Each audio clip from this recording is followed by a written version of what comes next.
So, you probably haven't heard, but there's this newfangled disease called COVID going around. After hearing about this new disease, our government promptly cancelled St. Patrick's Day and, after much debate, heartache, and pain, made the decision to close the pubs and ask people to wear a mask. Naturally, this made people very upset and quite determined to catch the disease in order to show the government just who's boss. So, in the latest in a series of hot takes that nobody asked for, like and subscribe for more, I'm going to come out and say that you probably should be able to protest against masks and COVID restrictions. And by that, I mean I don't think the government should put in place any laws restricting the right to protest. It probably shouldn't be up to the government to decide what you can and can't protest.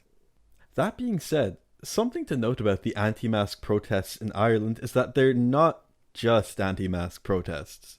The protests have been organised by different right-wing and far-right groups, including some that I've already talked about, like the Irish Freedom Party and the Irish National Party, but a lot smaller right-wing groups too, like Generation Identity and Yellow Vest Ireland. Yellow Vest Ireland are not related to the Yellow Vest movement in France, just so you know. Not all of these groups agree with each other on everything, but all of these groups do have a big overlap in membership. One of the most impressive things about the right wing of politics in Ireland and the world over is how it can unite even over the most absurd nonsense. They managed to make this not only about masks, but also about vaccines, abortion, transgender people, and best of all, somehow, pedophiles. Did the pedophiles start the virus? Are they spreading the virus? It's hard to say. All I know is that anyone who disagrees with me is definitely one of them. Predictably, these protests drew counter-protesters from the Irish left wing and a general alliance of people who think that doctors might know a thing or two about diseases. And again, predictably, clashes happened between the counter-protesters and the far more numerous and better armed anti-mask protesters. Yeah, these guys aren't carrying Irish flags for the hell of it. Irish protests don't normally involve people carrying flags. After all, we kinda know what country we're all from. Here's some footage from protests around the time of the abortion referendum, the gay marriage referendum, and the introduction of water charges.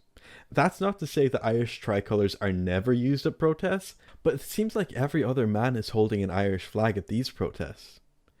But these are clearly just peaceful protesters, standing up for their civil liberties to protect the Irish people from tyranny, which is exactly why on August 22nd, Gardaí noted that far-right protesters were armed with weapons including iron bars and extendable batons.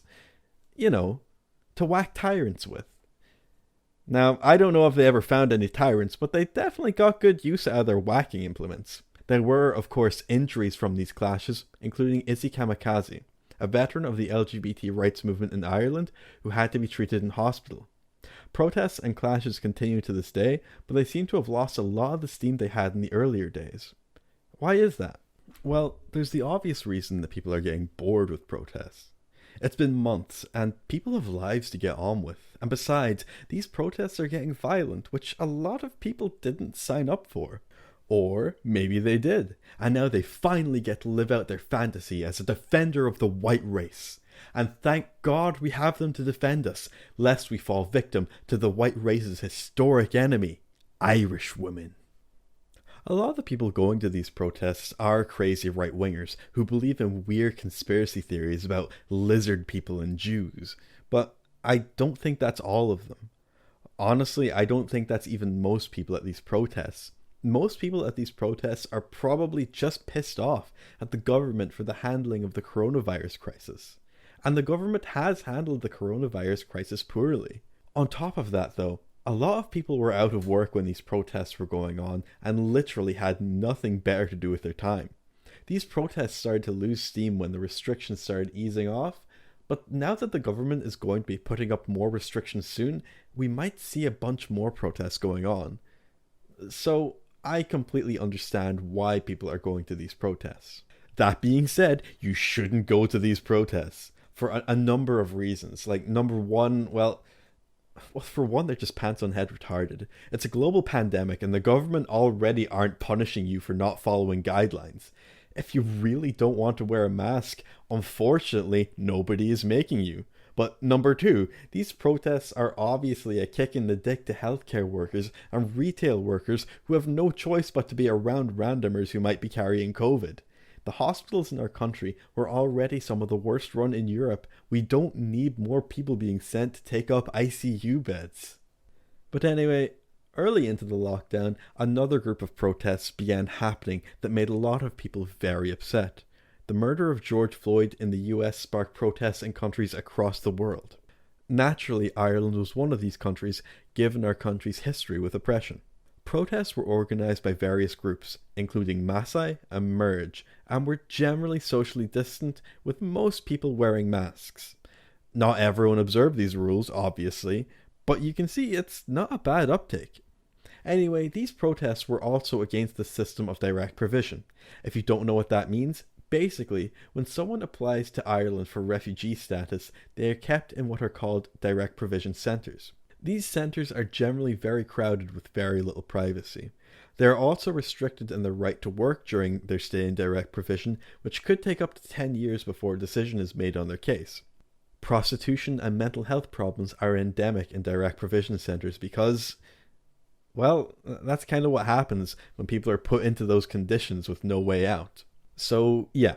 These protests were protesting against a number of different things and were organised by a number of different groups, like the anti-mask protests. Unlike the anti-mask protests, however, social distancing and mask wearing were generally observed. And again, unlike the anti-mask protests, this group was under Garda investigation. Not for anything particularly sinister, but the Gardaí claimed that they were in breach of the Health Act 1947, amended in 2020, to restrict people's right to gather. Now, I very much doubt that this would hold up in court, because this law seems to be for use against random gatherings and house parties and such. Protests are protected both by the Irish Constitution and by international law, which means that the government cannot stop people from protesting. The Black Lives Matter protests went ahead, although after being warned by the police, several of the organisations that were organising them distanced themselves from the protests. Pretty strange that the BLM protest got a police response and the anti-mask one didn't, huh? Well, no, it's not really that surprising. The BLM protests are normally led by young people, immigrants, minorities.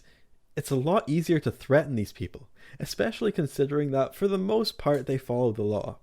It's a lot harder to police people who wake up every morning wondering how they can make an absolute nuisance of themselves today. And to be clear, again, I'm not talking about the majority of the attendants to these protests. I'm talking about the figureheads who are all trying to get just a little bit more popularity out of these protests. Because, again, as I've mentioned in previous videos, none of the groups mentioned in this video have even a single elected representative. If all of the people at these protests were really on board with these groups like the National Party, they would actually vote for these groups. But no. At the end of the day, these protests are just overblown reactions to a really scary time in our history.